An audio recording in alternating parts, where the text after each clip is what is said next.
Eu fui enganada com a promessa de uma vida melhor na Suíça. E o que se seguiu foram 5 anos presos em um pesadelo que jamais imaginei viver. Antes de continuar, peço que deixem um like neste vídeo, se inscrevam no canal e comentem de qual cidade vocês estão assistindo. Sua interação me ajuda muito e me dá forças para compartilhar histórias como essa. Meu nome é Helena e hoje tenho 58 anos.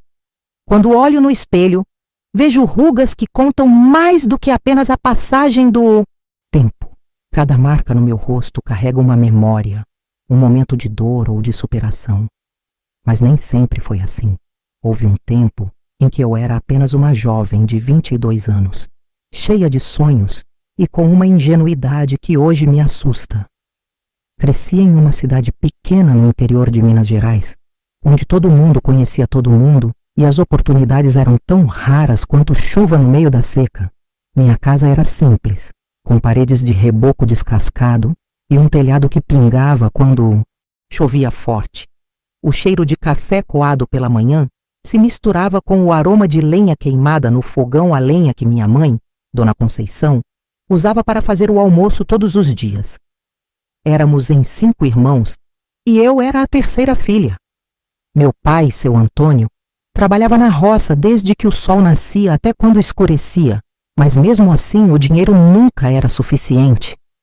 Lembro do barulho das botas dele batendo no chão de terra batida quando chegava em casa, cansado demais até para falar. Desde cedo aprendi que a vida não seria fácil.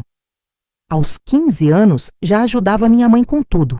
Lavar roupa no tanque, cuidar dos irmãos mais novos, varrer a casa, fazer comida. Minhas mãos ficavam ásperas de tanto esfregar roupa na pedra, e o sol queimava minha pele até ela ficar vermelha e depois escura. Mas eu tinha sonhos. Sonhava em sair daquela vida, em conhecer lugares diferentes, em ter uma casa própria com piso de verdade e torneira que não secasse no meio do banho. Conheci o Fábio quando tinha 20 anos, num domingo depois da missa. Ele era diferente dos meninos da cidade. Usava roupas que pareciam novas e tinha um jeito de falar que mostrava que ele tinha estudado mais do que a gente. Ele vinha de uma cidade maior, estava visitando uns parentes, e quando nossos olhos se encontraram pela primeira vez, senti algo mexer no meu peito. O coração bateu mais rápido e minhas mãos começaram a suar. Fábio era bonito, com cabelos pretos penteados para trás e um sorriso que mostrava dentes brancos e alinhados. Ele se aproximou de mim na pracinha e perguntou se eu conhecia um lugar bom para comer. Minha voz tremeu quando respondi que tinha uma lanchonete ali perto. E ele sorriu de novo, daquele jeito que fazia meu estômago revirar. Acabamos conversando por horas naquela tarde. Ele me contou que trabalhava com comércio, que viajava bastante, que conhecia muitas cidades. Eu ouvia encantada, pensando que ele era tudo o que eu queria ser. Livre, independente, alguém que tinha visto o mundo. Nos meses seguintes, Fábio voltou várias vezes à cidade. Sempre me procurava, trazia presentes pequenos, chocolates. Uma vez trouxe um batom vermelho que eu nunca tive coragem de usar porque achava chamativo demais. Minha mãe olhava para ele com desconfiança. Dizia que homem que promete muito geralmente entrega pouco, mas eu não queria ouvir. Estava apaixonada, ou pelo menos achava que estava. Ele representava tudo o que eu não tinha: sofisticação, dinheiro, possibilidades. Foi numa dessas visitas que Fábio me fez a proposta que mudaria minha vida para sempre. Estávamos sentados no banco da pracinha, sob a sombra de um pé de jacarandá. O vento balançava as folhas e fazia um barulho suave, quase como um sussurro. Ele segurou minha mão e eu senti o calor da palma dele contra a minha. Helena, ele disse, olhando direto nos meus olhos, eu tenho uma oportunidade incrível para você. Uma amiga minha está organizando um grupo de brasileiras para trabalhar na Suíça como babás e cuidadoras. O salário é em euros. Você poderia ganhar em 1 mês o que seu pai ganha em 1 ano aqui. Meu coração disparou. Suíça. Eu mal sabia onde ficava, mas sabia que era longe, que era Europa, que era um lugar rico onde as pessoas viviam bem. Fábio continuou falando, sua voz suave e convincente. Você cuidaria de crianças, de idosos, seria tratada como parte da família. Teria folgas, um quarto só seu, comida boa. E depois de uns 2 anos, você voltaria com dinheiro suficiente para comprar uma casa, montar um negócio, ajudar sua família. Eu queria acreditar. Queria tanto acreditar que não fiz as perguntas certas. Não perguntei por que ele estava me oferecendo isso, porque uma estranha se interessaria em levar meninas do interior do Brasil para a Suíça, porque tudo parecia tão fácil e perfeito. Tudo o que eu via era a chance de escapar daquela vida de pobreza, de dar uma vida melhor para minha família, de ser alguém. Mas você precisa decidir rápido, Fábio disse, apertando minha mão. As vagas são limitadas e minha amiga só pode levar mais 3 meninas nesse grupo. Se você quiser, eu cuido de tudo. Passaporte, passagem, documentos. Você só precisa confiar em mim. Confiar. Essa palavra ecoou na minha cabeça. Eu confiava nele? Achava que sim. Ele nunca tinha me feito mal, sempre foi gentil, atencioso. E mais importante, ele era a minha única chance de sair dali. Naquela noite, conversei com minha mãe. Ela estava na cozinha mexendo uma panela de feijão no fogão a lenha. O fogo iluminava seu rosto cansado, marcado por anos de trabalho duro e preocupações. Mãe, eu disse, tentando manter a voz firme, apareceu uma oportunidade de trabalho na Europa. Eu poderia ganhar muito dinheiro, ajudar vocês aqui. Ela parou de mexer o feijão e me olhou com aqueles olhos castanhos que pareciam ver através de mim. Filha, que tipo de trabalho é esse? Quem está oferecendo? Você conhece essas pessoas? Eu expliquei sobre Fábio, sobre a amiga dele, sobre as famílias suíças que precisavam de ajuda. Minha mãe ouviu tudo em silêncio e, quando terminei, ela suspirou fundo. Helena? Ela disse, sua voz carregada de preocupação. Eu não gosto disso. Não conheço esse Fábio direito, não sei nada dessa história de trabalho na Europa. Me prometa que você vai pensar bem antes de tomar qualquer decisão. Prometi que pensaria, mas minha decisão já estava tomada. Nos dias seguintes, minha cabeça só trabalhava naquela direção. Imaginava-me chegando num aeroporto europeu, vendo neve pela primeira vez, conhecendo pessoas diferentes, morando numa casa grande e limpa. Enviaria dinheiro para casa todos os meses. Meus irmãos poderiam estudar em escolas melhores, meu pai poderia descansar um pouco. Eu seria a salvadora da família. Fábio apareceu novamente uma semana depois. Ele estava dirigindo um carro que não era dele. Disse que tinha alugado para fazer a viagem. Trazia uma pasta cheia de papéis e fotos. Olha aqui, ele disse, mostrando fotos de casas bonitas, ruas limpas, montanhas cobertas de neve. Isso é onde você vai trabalhar. Essas são as famílias que estão esperando por você. As fotos pareciam reais. Havia imagens de mulheres sorridentes ao lado de crianças loiras, casas que pareciam saídas de revistas, paisagens que tiravam o fôlego. Como eu poderia duvidar? Tudo parecia tão profissional, tão organizado. Ele colocou os documentos na minha frente. Você só precisa assinar aqui e aqui, ele disse, apontando para linhas tracejadas. Isso é o contrato de trabalho. E esse é o termo de responsabilidade. Tudo muito simples e legal. Eu olhei para os papéis, mas as letras pareciam dançar na minha frente. Não entendi metade do que estava escrito. Palavras complicadas e termos jurídicos que nunca tinha visto antes. Mas Fábio estava ali, sorrindo, me encorajando, dizendo que tudo ficaria bem. Peguei a caneta com mão trêmula e assinei meu nome, nos lugares indicados. Pronto, ele disse, guardando os papéis na pasta. Agora você é oficialmente parte do programa. Daqui a 2 semanas você embarca. Vou buscar você aqui e levar até o aeroporto em São Paulo. De lá, você pega um voo direto para Zurique. 2 semanas. Era tudo tão rápido que mal tive tempo de processar. Contei para minha família e a reação foi mista. Meu pai ficou em silêncio, minha mãe chorou. Meus irmãos me olhavam como se eu fosse uma heroína partindo para uma aventura.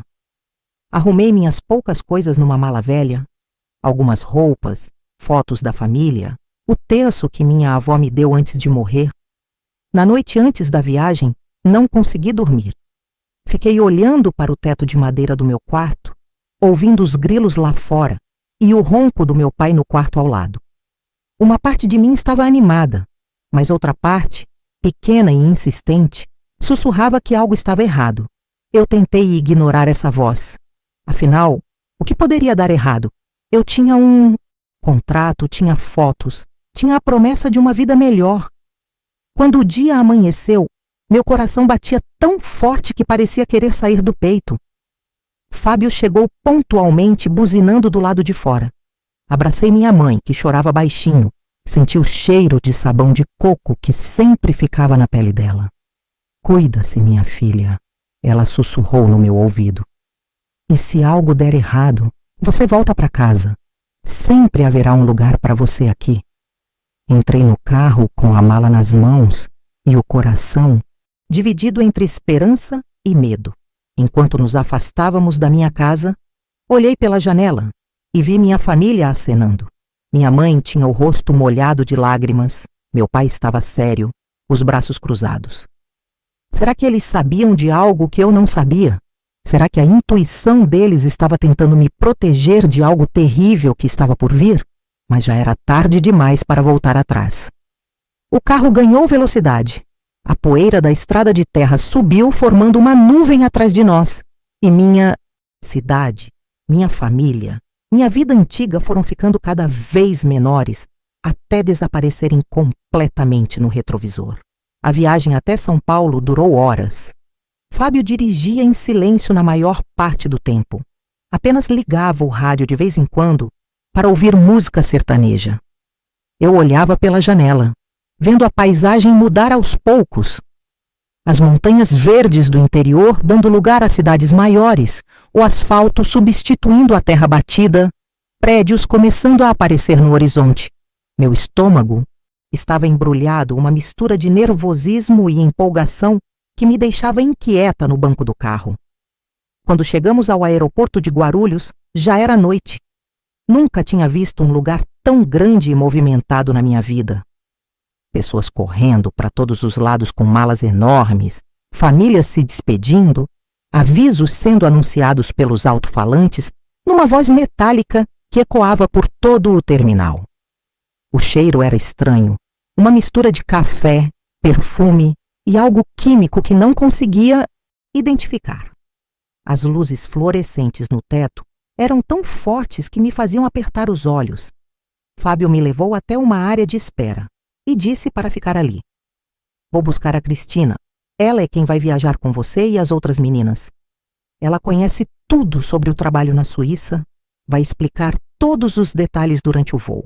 Fiquei ali parada, segurando minha mala velha enquanto via pessoas elegantes passarem por mim com roupas bonitas e malas de rodinhas que pareciam novas. Me senti pequena e deslocada, como se não pertencesse àquele mundo. Alguns minutos depois, Fábio voltou acompanhado de uma mulher. Cristina era alta e magra, devia ter uns 40 anos, com cabelos loiros oxigenados presos num rabo de cavalo apertado. Ela usava calça jeans, uma blusa vermelha decotada e sapatos de salto alto que faziam um barulho seco contra o chão do aeroporto. Seu perfume era forte, enjoativo, e quando ela sorriu para mim, vi que seus dentes eram muito brancos, artificialmente brancos. Então você é a Helena, ela disse, me olhando de cima a baixo com uma expressão que não consegui decifrar. Fábio me falou de você. Bem-vinda ao grupo. Sua voz era doce demais, como o mel que escondia algo amargo por baixo. Ela me deu um abraço rápido e senti o tecido áspero da blusa dela contra meu rosto. Venha, vou te apresentar as outras meninas. Cristina me conduziu até um canto mais afastado do terminal, onde 3 jovens estavam sentadas com suas malas. Elas pareciam ter mais ou menos minha idade, todas com aquela mesma expressão de ansiedade e esperança que eu devia ter no rosto. Esta é a Mariana, Cristina disse, apontando para uma moça morena com cabelos cacheados longos. Ela é do Rio Grande do Sul. Mariana me cumprimentou com um aceno tímido. Seus olhos castanhos pareciam assustados. Ao lado dela estava Patrícia, uma loira de pele clara e sardas no rosto. de Santa Catarina. E essa aqui é a Juliana, veio de São Paulo mesmo. Juliana era a mais nova de todas, devia ter uns 19 anos, com cara de menina e unhas roídas até a carne viva. Sentei-me com elas e começamos a conversar baixinho. Todas tinham histórias parecidas com a minha. Famílias pobres, promessas de trabalho bem remunerado, sonhos de ajudar quem ficou para trás. Mariana me contou que tinha 2 irmãos mais novos e que o pai estava doente, precisava de remédios caros. Patrícia disse que queria juntar dinheiro para abrir um salão de beleza quando voltasse. Juliana estava grávida, barriga ainda pequena, quase imperceptível, e queria dar uma vida melhor para o bebê que estava esperando. Enquanto conversávamos, Cristina ia e voltava, sempre com o celular colado no ouvido, falando baixo em conversas que não conseguíamos ouvir direito. De vez em quando ela olhava para nós e sorria, mas o sorriso nunca chegava aos olhos. Fábio tinha desaparecido sem se despedir, e quando perguntei a Cristina onde ele estava, ela simplesmente disse que ele já tinha ido, embora que tinha outros compromissos. A hora do embarque chegou. Cristina nos entregou os passaportes e as passagens, e pela primeira vez segurei meu passaporte nas mãos. Era novo.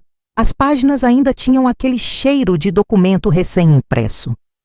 Olhei para minha foto, tirada algumas semanas antes numa cabine fotográfica de shopping, e mal reconheci a garota que me olhava de volta. Parecia tão jovem, tão ingênua. O voo foi longo, interminável. Nunca tinha entrado num avião antes e, quando a máquina começou a acelerar na pista, meu coração disparou. Agarrei os braços da poltrona com tanta força que meus dedos ficaram brancos. Juliana estava sentada ao meu lado e ela também estava apavorada. Quando o avião decolou e senti meu estômago subir até a garganta, as duas nos seguramos e fechamos os olhos, rezando baixinho. Cristina estava algumas fileiras à frente, conversando com um homem de terno que não sabíamos quem era.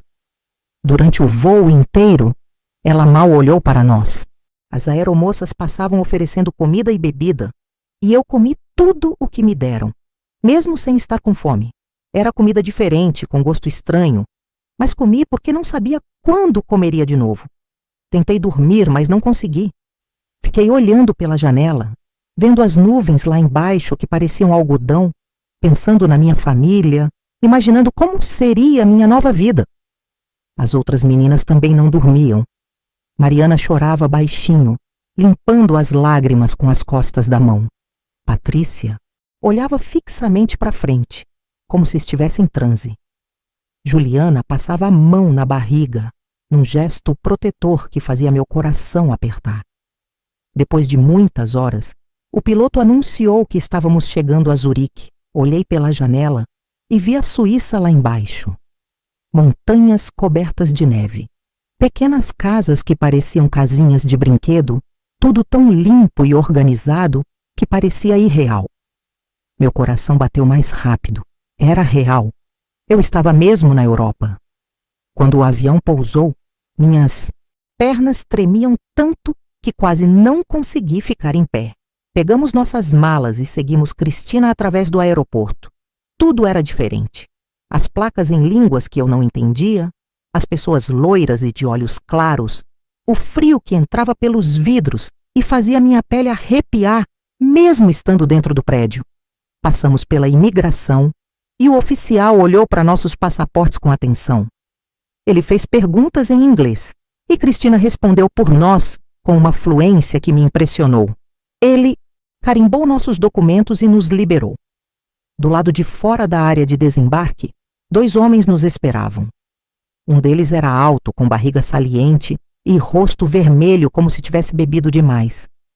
Usava um casaco de couro preto e fumava um cigarro, mesmo ali dentro do aeroporto onde não podia.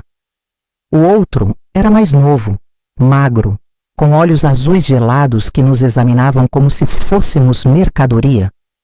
Quando ele sorriu, senti um calafrio descer pela minha espinha.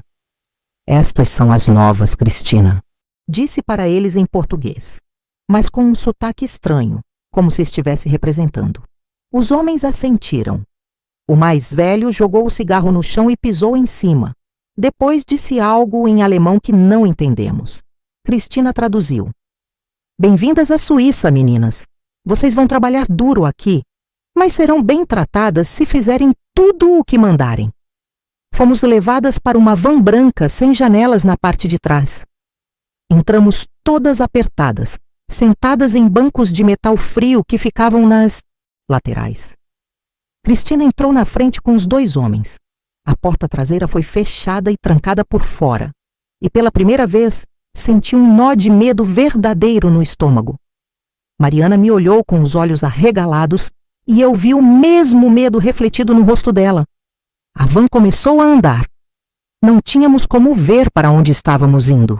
Passaram-se minutos, talvez 1 hora, não sabíamos. O silêncio dentro da van era pesado, quebrado apenas pelo som do motor e pelas vozes abafadas dos homens lá na frente. Em determinado momento, Juliana começou a chorar. Não era um choro alto, mas um soluço contido, desesperado. Patrícia passou o braço em volta dela e sussurrou que tudo ficaria bem, mas nenhuma de nós acreditava nisso. Quando a van finalmente parou e a porta traseira foi aberta, a luz do dia nos cegou por alguns segundos. Estávamos num lugar que não parecia a Suíça dos cartões postais. Era um prédio velho, cinza, com paredes descascadas e janelas sujas. Ao redor, via-se apenas um estacionamento vazio e alguns galpões abandonados. O cheiro do ar era diferente, tinha algo de mofo e fumaça. Saíam. O homem mais velho ordenou em português ruim. Descemos da van com as pernas dormentes, ainda segurando nossas malas. O chão estava molhado, devia ter chovido há pouco, e a água gelada entrou pelos meus sapatos furados. Fomos levadas para dentro do prédio. O corredor era escuro e estreito, iluminado apenas por lâmpadas fracas que piscavam. As paredes tinham manchas de umidade e o piso estava sujo, coberto de marcas de sapatos e algo que parecia ser cinza de cigarro.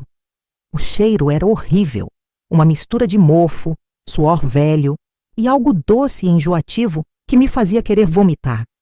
Subimos escadas rangentes até o 2º andar. Ali, fomos colocadas numa sala pequena com apenas um sofá velho e rasgado, uma mesa de plástico e algumas cadeiras quebradas. Não havia janelas, apenas uma porta de metal que o homem mais novo trancou assim que entramos. Fiquem aqui e esperem, ele disse, sua voz fria e sem emoção. Alguém virá falar com vocês em breve. E depois saiu, deixando apenas Cristina conosco. Cristina acendeu um cigarro e ficou nos olhando em silêncio. Seu rosto tinha mudado. O sorriso falso tinha sumido, substituído por uma expressão dura, quase cruel. Vocês devem estar se perguntando o que estão fazendo aqui, ela disse finalmente, soltando a fumaça do cigarro pelo nariz. Meu coração disparou. Mariana deu um passo à frente e perguntou com a voz trêmula. Onde estão as famílias? Quando vamos começar a trabalhar como babás? Cristina riu. Foi uma risada curta, seca, sem humor. Babás? Ela repetiu como se a palavra fosse uma piada. Não vai ter família nenhuma, queridas. Vocês não vieram para a Suíça para cuidar de crianças. O silêncio que se seguiu foi pesado, sufocante. Senti o chão tremer debaixo dos meus pés. Ou talvez fossem minhas pernas que não aguentavam mais me segurar. Patrícia sussurrou. Do que você está falando? Cristina apagou o cigarro no chão com o salto do sapato e nos olhou com aqueles olhos frios. Vocês têm uma dívida agora. A passagem, os documentos, tudo isso custou muito dinheiro. E vocês vão pagar essa dívida da única maneira que podem, trabalhando para nós. E o trabalho de vocês vai ser receber homens. Quantos forem necessários até a dívida estar quitada.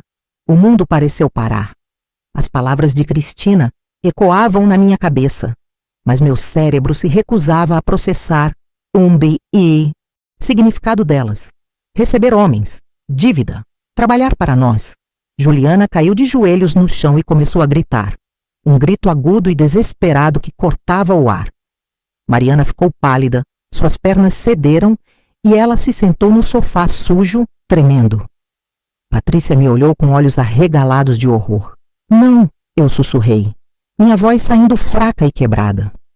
Isso não pode estar acontecendo. Você prometeu. Fábio prometeu. Cristina deu de ombros como se estivesse falando sobre o tempo. Fábio fez o trabalho dele. Trouxe vocês até aqui. Agora vocês são problema meu. E quanto antes aceitarem a situação, melhor vai ser para todo mundo. Juliana continuava gritando no chão, suas mãos agarrando a barriga como se pudesse proteger o bebê que carregava daquele pesadelo. Mariana chorava em silêncio, o corpo inteiro sacudindo com soluços que ela tentava conter. A Patrícia estava imóvel, os olhos fixos em Cristina, como se ainda esperasse que aquilo fosse algum tipo de teste cruel, uma brincadeira de mau gosto que logo seria desfeita. Eu não conseguia me mexer. Minhas pernas pareciam ter virado pedra. Meus pulmões não conseguiam puxar ar direito. A sala girava ao meu redor. As paredes sujas e manchadas se fechando, como se quisessem me esmagar. O cheiro de mofo e cigarro entrava pelas minhas narinas e me dava náusea. Minha boca estava seca, a língua colada no céu da boca, e quando tentei falar, apenas um som rouco saiu. Cristina pegou outra cadeira e sentou-se, cruzando as pernas com uma calma perturbadora. Escutem bem, porque vou explicar só uma vez, ela disse, sua voz firme e sem emoção.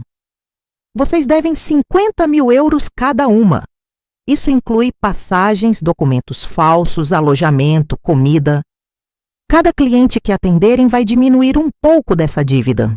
Quando pagarem tudo, estão livres para ir embora. 50 mil euros. O número era tão absurdo que parecia irreal. Eu nem sabia direito quanto isso era em reais, mas sabia que era uma fortuna. Uma quantia impossível de pagar. Patrícia encontrou sua voz primeiro. Nós não assinamos nada disso. Aqueles contratos que assinamos eram para trabalho como babás. Cristina sorriu, mas era um sorriso frio, cruel. Aqueles contratos que vocês assinaram sem ler. Neles está tudo explicado. Vocês concordaram com os termos, aceitaram as condições. Legalmente, vocês nos devem esse dinheiro. E se tentarem fugir ou se recusar a trabalhar, bem, existem maneiras de fazer vocês cooperarem. O tom de ameaça na voz dela era claro. Juliana parou de gritar e começou a chorar baixinho, ainda no chão, abraçada a si mesma. Mariana limpou o rosto com as mãos trêmulas e perguntou, a voz mal saindo: e se nos recusarmos? Se não fizermos o que vocês querem? Cristina se levantou lentamente e caminhou até a porta. Antes de sair, virou-se para nós.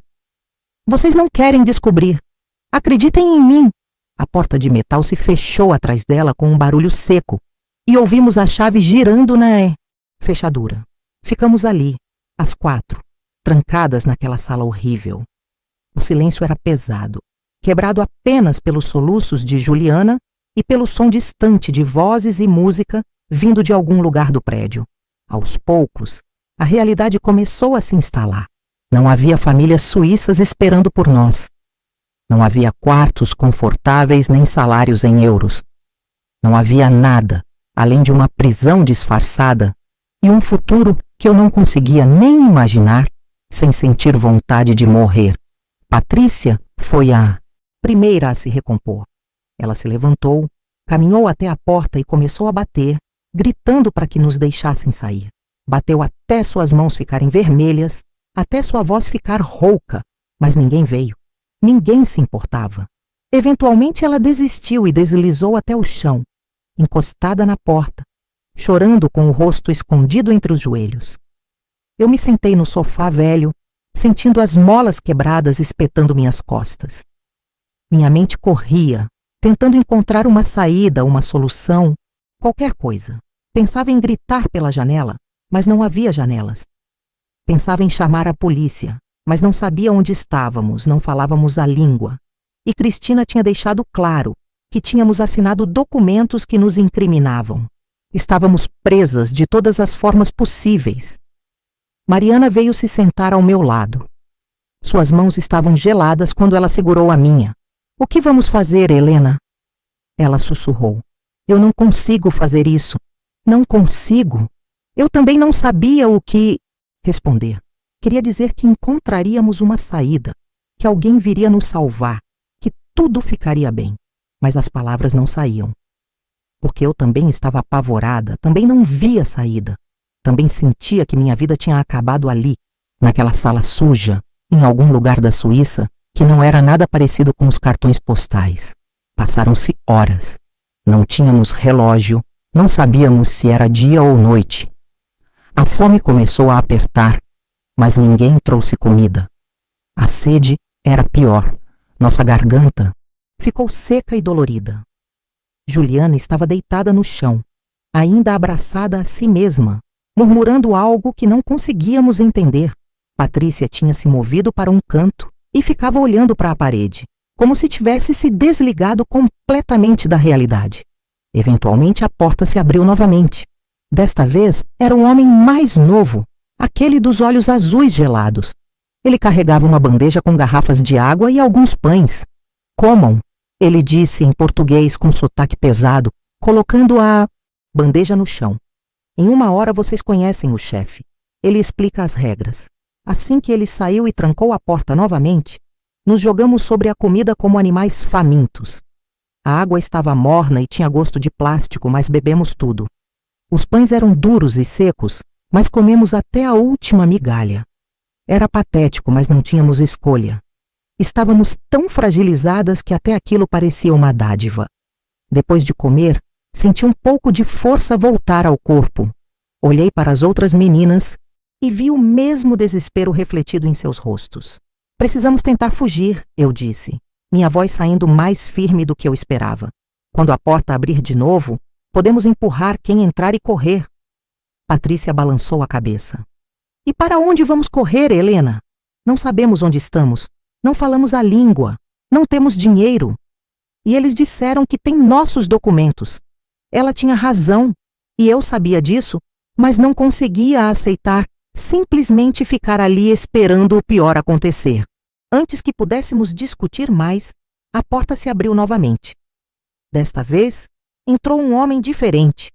Ele era mais velho, devia ter uns 50 anos, com cabelos grisalhos penteados para trás e um terno caro que contrastava com a sujeira do lugar.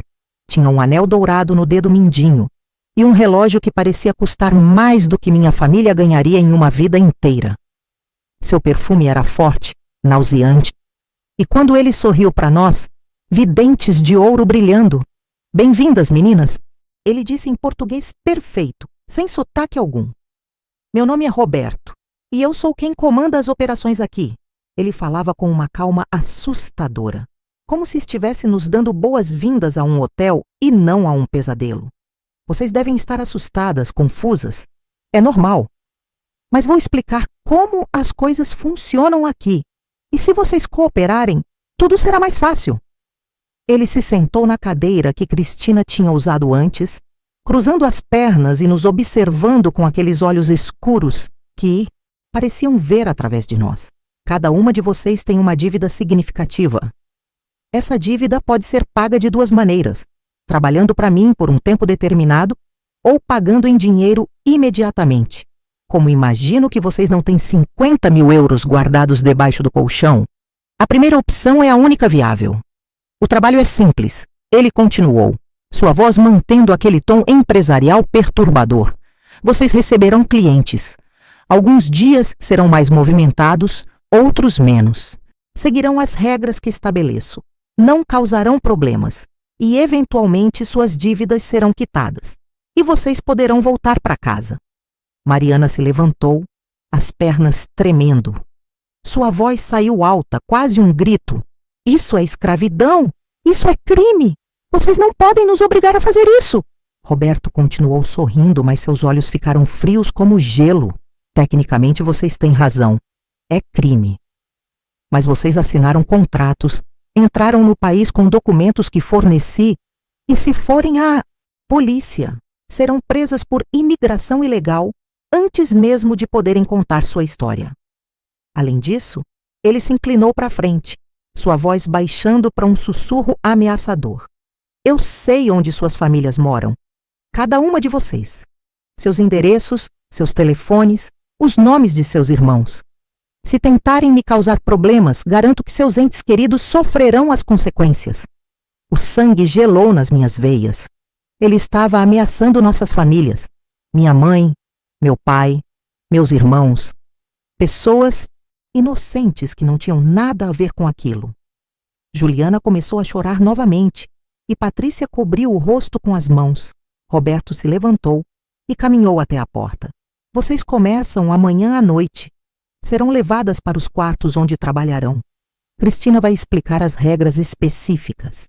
E meninas, ele disse, virando-se uma última vez antes de sair, quanto mais cedo aceitarem a situação, mais fácil será sobreviver. Resistir só torna tudo mais doloroso. A porta se fechou e o som da chave girando na fechadura ecoou como uma sentença de morte. Ficamos ali, destruídas, sem esperança. O mundo que conhecíamos tinha acabado. A vida que sonhamos nunca existiu. Estávamos presas num pesadelo do qual não havia escapatória. Aquela noite foi a mais longa da minha vida. Tentamos dormir no sofá e no chão, mas o frio era intenso e o medo não nos deixava descansar. Cada barulho no corredor nos fazia pular. Cada voz distante nos enchia de pavor. Juliana tinha febre, seu corpo queimava e ela murmurava coisas sem sentido. Mariana rezava baixinho, as mãos entrelaçadas e os olhos fechados com força. Patrícia ficava em silêncio, olhando para o nada. Eu pensava na minha mãe, nas lágrimas dela quando me despedi. Ela sabia. Alguma parte dela sabia que algo estava errado, e eu não escutei. Pensava no meu pai, nos anos de trabalho duro dele para nos dar o pouco que tínhamos. Pensava nos meus irmãos, que me viam como uma heroína partindo para uma aventura. O que eles pensariam se soubessem a verdade? O que diriam se descobrissem o que eu estava prestes a ser forçada a fazer? Quando o primeiro raio de luz começou a entrar por baixo da porta, indicando que um novo dia tinha chegado, senti como se estivesse morrendo por dentro. A menina que tinha saído da pequena cidade de Minas Gerais, cheia de sonhos e esperanças, já não existia mais. No lugar dela, havia apenas uma casca vazia, assustada e quebrada, esperando pelo horror que estava por vir. A porta se abriu e Cristina entrou com roupas em cabides. Hora de se prepararem, ela disse, jogando as peças de roupa sobre o sofá. Eram vestidos curtos, apertados, com decotes profundos e tecidos brilhantes que deixavam pouco à imaginação. Sapatos de salto alto acompanhavam cada conjunto. Quando olhei para aquelas roupas, senti bile subir pela minha garganta. Era real. Tudo aquilo era terrivelmente real e não havia mais como fugir. Nenhuma de nós quis vestir aquelas roupas. Ficamos ali, paradas, olhando para os tecidos brilhantes e baratos, como se fossem cobras venenosas. Cristina perdeu a paciência rapidamente. Ou vocês se vestem sozinhas, ou eu chamo os homens para vestirem vocês à força. E acreditem, vocês não vão gostar da segunda opção. A ameaça era clara. Com as mãos tremendo, peguei um vestido vermelho que parecia do meu tamanho. O tecido era áspero, sintético, e grudava na pele suada. Tinha um cheiro químico forte, como se nunca tivesse sido lavado. As outras meninas também começaram a se vestir, cada uma escolhendo uma roupa em silêncio. Juliana chorava, enquanto tentava fechar o zíper de um vestido preto que mal cabia nela. Mariana vestiu algo azul que deixava suas costas completamente expostas. Patrícia ficou com um vestido dourado que refletia a luz fraca da sala de maneira vulgar. Os sapatos eram ainda piores. Saltos finos e altos demais, que machucavam os pés antes mesmo de começarmos a andar. Eu nunca tinha usado salto alto na vida e, quando tentei dar os primeiros passos, quase caí. Mariana segurou meu braço para me equilibrar e vi que ela também mal conseguia se manter em pé. Cristina nos observava com uma expressão de aprovação fria. Agora vocês parecem apresentáveis, ela disse, acendendo mais um cigarro. Vou explicar as regras. Prestem atenção porque não vou repetir. Primeira regra: vocês fazem o que o cliente pedir, sem reclamar, sem resistir. Segunda regra: nada de nomes verdadeiros. Vocês usarão os nomes artísticos que eu escolher. Terceira regra: todo o dinheiro vai para mim. Vocês não tocam em nenhum centavo. Quarta regra: tentarem fugir ou causar problemas resultará em punição severa. E quando digo severa, acreditem que é severa mesmo. Ela fez uma pausa, soltando a fumaça do cigarro lentamente. E a regra mais importante: se alguma de vocês engravidar, haverá consequências. Temos métodos para resolver esse tipo de problema. Olhou diretamente para Juliana quando disse isso, e a menina ficou ainda mais pálida, as mãos automaticamente cobrindo a barriga pequena. Fomos levadas para fora daquela sala pela primeira vez desde que chegamos. O corredor estava iluminado agora, e eu podia ver melhor o lugar horrível onde estávamos presas. As paredes tinham grafites obscenos. O chão estava coberto de sujeira e pontas de cigarro. Havia outras portas ao longo do corredor, todas fechadas. E eu me perguntava se havia outras mulheres como nós ali, outras vítimas do mesmo pesadelo. Cristina nos conduziu até uma escada que levava ao terceiro andar. Cada degrau rangia sob nossos pés. E o corrimão estava pegajoso de tanta sujeira acumulada. Lá em cima, havia uma sequência de quartos pequenos, cada um com apenas uma cama, uma mesinha de cabeceira e uma cadeira. As paredes eram finas, de gesso barato, e eu podia ouvir sons vindos dos outros quartos. Música baixa, vozes masculinas, gemidos que me faziam querer tapar os ouvidos. Este é o seu, Cristina disse.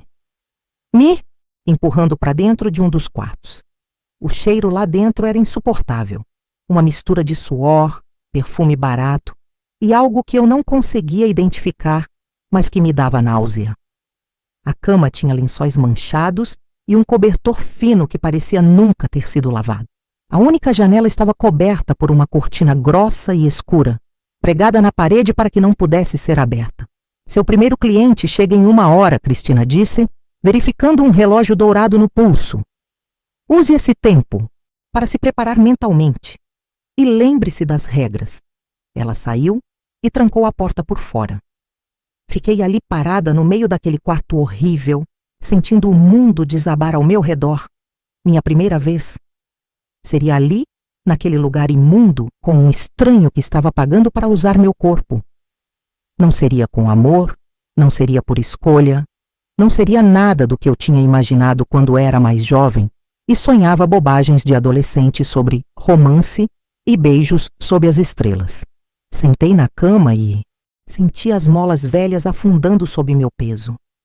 Coloquei as mãos no rosto e tentei respirar, mas o ar não entrava direito nos meus pulmões. Meu coração batia tão rápido que doía no peito. Pensei em rezar, mas as palavras não vinham. Como Deus poderia permitir que isso acontecesse?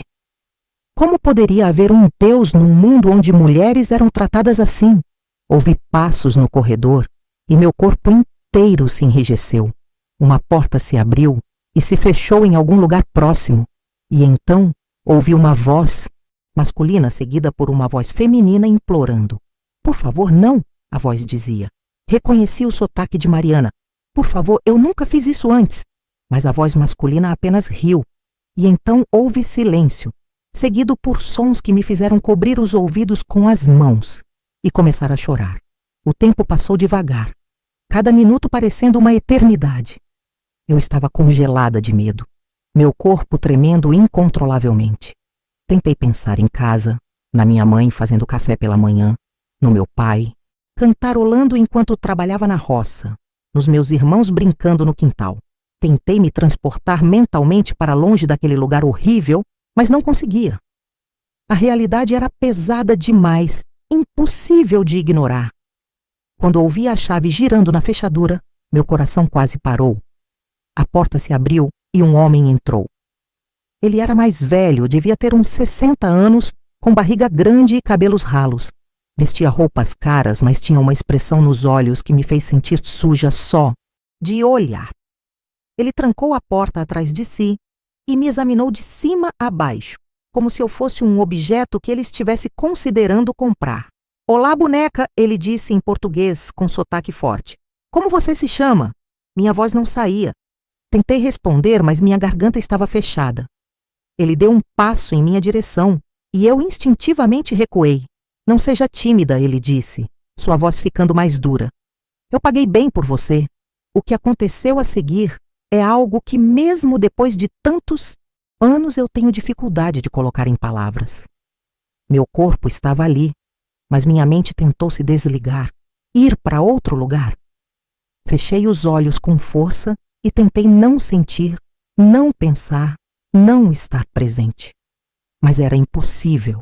Cada toque era uma violação, cada segundo uma eternidade de horror. Quando finalmente acabou e ele saiu do quarto, fiquei ali deitada na cama suja, sentindo-me mais morta do que viva. Não sei quanto tempo fiquei ali antes que Cristina voltasse. Ela entrou sem bater, avaliou a cena com olhos indiferentes. Levante-se e se limpe, ela disse, jogando uma toalha velha em cima de mim. Você tem outro cliente em meia hora. Outro. E depois outro. E outro. Aquela primeira noite foi um borrão de rostos desconhecidos, mãos ásperas, palavras cruéis sussurradas no meu ouvido. Alguns homens eram violentos, outros eram condescendentes. Alguns fingiam gentileza, como se isso tornasse tudo menos horrível. Mas todos eram a mesma coisa no final. Homens que pagavam para usar mulheres que não tinham escolha. Entre um cliente e outro, eu podia ouvir as outras meninas nos quartos ao lado. Juliana chorava alto, gritos desesperados que eram abafados por música alta. Patrícia ficava em silêncio, o que era ainda mais assustador. Mariana rezava. Eu conseguia ouvir fragmentos de ave-marias através das paredes finas. Quando a noite finalmente terminou e o último cliente saiu, fiquei sozinha naquele quarto imundo, meu corpo dolorido e minha alma despedaçada. Cristina apareceu na porta com um prato de comida fria e uma garrafa de água. Você se saiu bem para a primeira noite, ela disse, como se estivesse me dando uma avaliação de desempenho num trabalho normal. Mais algumas centenas de noites assim, e sua dívida estará paga. Centenas. A palavra ecoou na minha cabeça. Centenas de noites como aquela. Centenas de homens. Centenas de violações. Não conseguia imaginar como sobreviveria. Não conseguia imaginar como não enlouqueceria antes. Os dias começaram a se confundir. Não havia mais diferença entre dia e noite, entre ontem e hoje. Vivíamos num ciclo infernal. Acordar tarde, comer algo miserável que mal sustentava, nos vestir com aquelas roupas horríveis e então receber cliente após cliente até que nossos corpos não aguentassem mais. Dormíamos algumas horas e o ciclo recomeçava. Cristina mantinha um caderno onde anotava cada cliente, cada pagamento e depois nos mostrava números que supostamente representavam quanto ainda devíamos. Mas os números nunca diminuíam de verdade. Sempre havia taxas extras, aluguel do quarto, comida, roupas, preservativos. Era um sistema projetado para nunca nos libertar. Juliana perdeu o bebê na segunda semana. Ouvi seus gritos agonizantes através da parede e soube imediatamente o que estava acontecendo. Cristina chamou alguém que se dizia médico, mas ele apenas deu a ela alguns comprimidos e disse para ela voltar ao trabalho em 2 dias. Quando vi Juliana, depois disso, ela estava diferente. Seus olhos estavam vazios, como se algo dentro dela tivesse morrido junto com o bebê. Mariana tentou fugir uma vez, conseguiu destrancar uma janela e pular para um telhado adjacente, mas eles a pegaram antes que ela chegasse à rua. O que fizeram com ela como punição foi tão brutal que o resto de nós nunca mais ousou tentar. Ela voltou ao trabalho 3 dias depois, mal conseguindo andar, com marcas roxas no rosto e nos braços. Patrícia encontrou outra forma de escape. Ela começou a usar drogas que alguns clientes traziam. Primeiro foi apenas para aguentar a dor, para se desligar durante o trabalho. Mas logo ela precisava das drogas o tempo todo, e Cristina fornecia, claro, adicionando o custo à dívida sempre crescente de Patrícia. eu tentava manter alguma sanidade me agarrando a pequenas coisas. Contava os dias riscando marcas numa parte escondida da parede do meu quarto. Rezava às vezes, mesmo sem acreditar que alguém estava ouvindo. Pensava na minha família e me forçava a lembrar seus rostos, suas vozes, porque tinha medo de esquecer quem eu era antes daquilo tudo. Mas com o passar dos meses, sentia pedaços de mim mesma se quebrando e desaparecendo. A Helena que saiu de Minas Gerais cheia de sonhos estava morta. No lugar dela, havia apenas uma casca vazia que funcionava no automático, fazendo o que mandavam porque não havia outra opção, sobrevivendo um dia de cada vez sem realmente viver. Foi no 3º ano que algo dentro de mim começou a mudar. Não foi um momento dramático de revelação, não foi uma epifania repentina. Foi algo mais sutil, mais profundo. Estava deitada naquele quarto miserável numa tarde chuvosa, ouvindo o som da água batendo no telhado, quando percebi que tinha 2 escolhas. Ou eu deixava aquilo me destruir completamente, ou encontrava uma forma de sobreviver com algum pedaço da minha humanidade intacto. As marcas na parede já passavam de 1000. 1000 dias naquele inferno. 1000 dias longe de casa. 1000 dias sendo quebrada e remontada como um objeto descartável. Mas eu ainda estava viva. Meu coração ainda batia. Meus pulmões ainda respiravam. Minha mente ainda funcionava. E enquanto houvesse vida, havia possibilidade. Comecei a observar tudo com mais atenção. Os padrões de comportamento dos homens que nos vigiavam, os horários em que ficavam menos atentos, as conversas que tinham quando achavam que não estávamos ouvindo. Aprendi que Roberto tinha problemas com outros criminosos, que a operação dele estava sendo pressionada por grupos rivais. Aprendi que Cristina tinha um vício em remédios controlados e que isso a deixava descuidada às vezes. Também comecei a fazer pequenas conexões com as outras mulheres que estavam presas ali. Descobri que não éramos apenas nós 4. Havia outras meninas em outros andares, algumas brasileiras, outras de países da África e da Europa Oriental, todas com histórias parecidas, promessas de trabalho honesto, documentos falsos, dívidas impossíveis de pagar. Uma delas se chamava Irina. Era da Ucrânia, tinha olhos azuis claros e uma cicatriz que atravessava sua bochecha esquerda. Ela estava ali há 6 anos, mais tempo que qualquer outra. Irina falava português razoavelmente bem, aprendido de tanto conviver conosco. Foi ela quem me disse algo que mudou tudo. Eles mentem sobre a dívida. Sempre mentem. Você nunca vai pagar o suficiente para eles te libertarem. A única forma de sair daqui é fugindo ou morrendo. Suas palavras me assombraram por dias. Se ela estava certa e eu sabia que estava, então não havia recompensa por obediência. Não havia luz no fim do túnel se continuássemos simplesmente aceitando o nosso destino. A única esperança era a fuga, por mais impossível que parecesse. Comecei a guardar coisas pequenas. Um clipe de papel que um cliente deixou cair, algumas moedas esquecidas debaixo da cama, um pedaço de vidro quebrado que poderia servir como arma se necessário. Escondia tudo num buraco que fiz na parede atrás da mesinha de cabeceira, cobrindo com um pedaço de papel de parede solto. Mariana tinha se recuperado fisicamente da surra que levou, mas nunca mais foi a mesma. Ela se tornou obediente demais, quebrada demais. Patrícia estava perdida nas drogas, seu corpo ficando cada vez mais magro, seus olhos cada vez mais vazios. Juliana tinha desenvolvido um tique nervoso, pescava constantemente e roía as unhas até sangrarem. Mas ainda conversávamos às vezes, nos momentos raros em que ficávamos sozinhas, e nessas conversas eu plantava sementes. E se pudéssemos sair daqui? E se houvesse uma forma? Foi Irina quem trouxe a notícia que mudaria tudo. Numa noite, ela conseguiu chegar até meu quarto quando os guardas estavam distraídos. Seu rosto estava sério, quase assustado. Vai ter uma batida policial, ela sussurrou. Ouvi Roberto falando no telefone.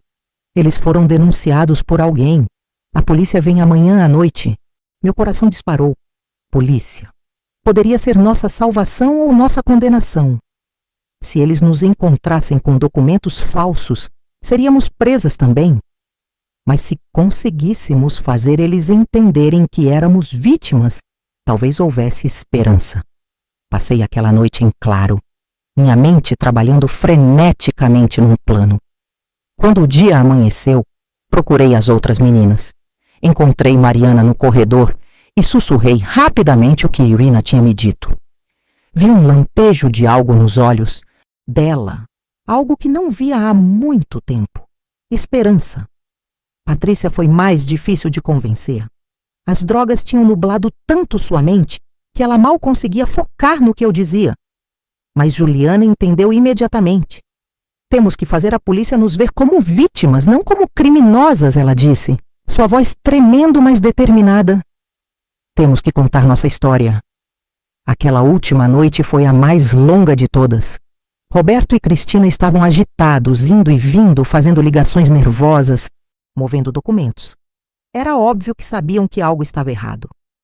Por volta das 10 da noite, eles juntaram todas nós na sala principal do primeiro andar. Roberto estava visivelmente nervoso, suando apesar do frio. Vocês vão ficar quietas e escondidas esta noite, ele disse, sua voz dura. Nada de barulho, nada de causar problemas. Se alguém vier aqui, vocês não existem. Entenderam? A ameaça implícita era clara. Se denunciássemos, nossas famílias sofreriam. Mas algo em mim tinha mudado. Eu já não era mais a menina assustada que aceitava tudo passivamente. Olhei para as outras mulheres ao meu redor. Vi o mesmo cansaço, o mesmo desespero, mas também vi algo mais.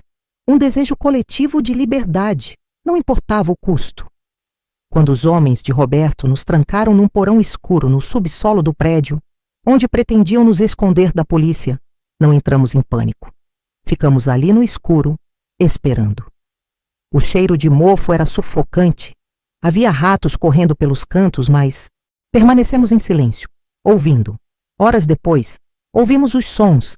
Sirenes se aproximando, portas sendo arrombadas, vozes gritando em alemão. A operação policial estava acontecendo. Roberto e seus homens tentaram fugir. Ouvi correria lá em cima, mais gritos, tiros sendo disparados. Meu corpo inteiro tremeu ao som dos tiros, mas Irina segurou minha mão no escuro. Agora, ela sussurrou. Agora nós gritamos. E gritamos, todas nós. Batemos nas paredes, nas portas trancadas, gritamos por socorro em todas as línguas que conhecíamos. Minutos que pareceram horas se passaram até que, finalmente, a porta do porão foi arrombada e a luz de lanternas nos cegou temporariamente. Policiais desceram as escadas, suas armas apontadas, vozes gritando comandos que não entendíamos. Levantamos as mãos, mostrando que não éramos uma ameaça. E então, numa mistura de português, inglês e gestos desesperados, começamos a contar nossa história. Éramos vítimas. Tínhamos sido enganadas, traficadas, mantidas como escravas. Vi a expressão nos rostos dos policiais mudando conforme entendiam a situação. Uma policial mulher se aproximou, falou comigo em inglês quebrado. Vocês estão seguras agora, ela disse. Ninguém vai machucá-las mais. Fomos levadas para fora do prédio. A noite estava fria. A chuva ainda caía fina. Mas o ar fresco nos meus pulmões era a coisa mais maravilhosa que tinha sentido em anos. Vi Roberto sendo colocado numa viatura policial com algemas nas mãos. Cristina também, seu rosto maquiado borrado pelas lágrimas e pela chuva. Senti uma satisfação amarga vendo-os presos, mas não era alegria. Era apenas o fim de um pesadelo. Nos levaram para um abrigo mantido por uma organização que ajudava vítimas de tráfico humano. Ali, pela primeira vez em 5 anos, dormi numa cama limpa com lençóis que cheiravam a lavanda, numa sala com janela de verdade que eu podia abrir. Chorei a noite inteira, não de tristeza, mas de alívio. Estava livre. O processo de recuperação foi longo e doloroso. Tivemos que dar depoimentos detalhados às autoridades, reviver cada momento horrível para garantir que Roberto e seus cúmplices ficassem presos. Tivemos que passar por exames médicos que revelaram danos físicos que carregaríamos para sempre. E tivemos que enfrentar terapia psicológica para começar a processar o trauma. Mariana voltou para o Brasil alguns meses depois. Soube por cartas que ela teve dificuldade de se readaptar, que sua família não entendia pelo que ela tinha passado, que as pessoas em sua cidade a julgavam. Patrícia ficou no abrigo por mais tempo, lutando contra o vício em drogas. Juliana se mudou para a França, onde uma organização de apoio a vítimas a ajudou a reconstruir sua vida. Irina finalmente conseguiu voltar para a Ucrânia, para uma família que a esperava há 6 longos anos. Eu fiquei na Suíça. Parecia irônico ficar no país que tinha sido minha prisão. Mas havia programas de apoio aqui, pessoas que realmente queriam ajudar. Aprendi alemão, consegui documentos legais, encontrei trabalho de verdade num supermercado e depois numa fábrica. Não era o trabalho glamuroso que tinha imaginado quando era jovem, mas era honesto, era meu, e ninguém podia me tirar. Com o tempo conheci um homem bom, um suíço chamado Thomas, que trabalhava na fábrica comigo. Ele sabia da minha história. Eu não escondi nada dele, e mesmo assim ele me aceitou. Casamos 3 anos depois de minha libertação. Não tivemos filhos. As consequências físicas do que passei tornaram isso impossível, mas construímos uma vida juntos, simples, mas feliz. Mandei dinheiro para minha família no Brasil sempre que pude. Nunca contei a eles a verdade completa sobre o que aconteceu. Disse apenas que o trabalho tinha sido difícil, que tinha havido problemas, mas que no final tudo deu certo. Minha mãe morreu sem saber a verdade. E talvez seja melhor assim. Meu pai ainda está vivo, com 80 anos, agora. E quando falo com ele por telefone, sua voz se enche de orgulho pela filha que foi para a Europa e venceu na vida. Hoje, aos 58 anos, olho para trás e vejo uma jornada que ninguém deveria ter que fazer. Carrego cicatrizes que ninguém vê. Pesadelos que ainda me acordam algumas noites. Momentos em que um cheiro ou um som me transportam de volta àquele lugar horrível. Mas também carrego algo mais: sobrevivência, resiliência, a prova de que é possível passar pelo inferno e sair do outro lado ainda humana. Conto minha história agora porque sei que há outras mulheres, outras meninas, passando pelo que passei. Há Helenas em todo o mundo sendo enganadas neste exato momento com promessas de uma vida melhor. E eu quero que elas saibam, não é sua culpa. Você não é menos por ter sido vítima. E há vida depois do trauma, a reconstrução, a esperança. Se você está assistindo a isso e está pensando em aceitar uma oferta de trabalho no exterior que parece boa demais para ser verdade, por favor, investigue, verifique, desconfie. Não seja como eu fui.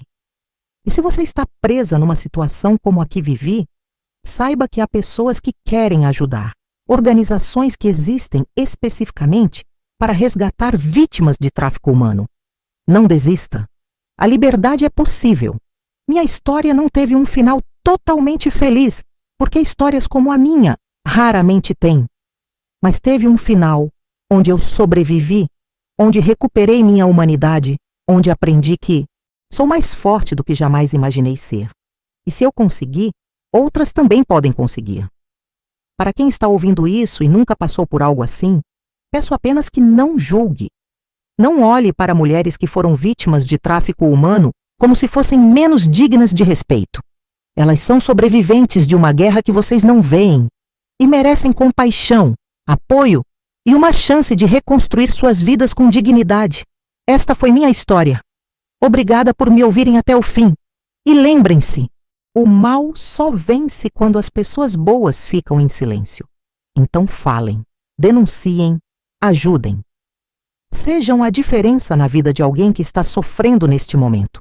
Porque cada vida importa, cada história merece ser contada e cada sobrevivente merece uma segunda chance.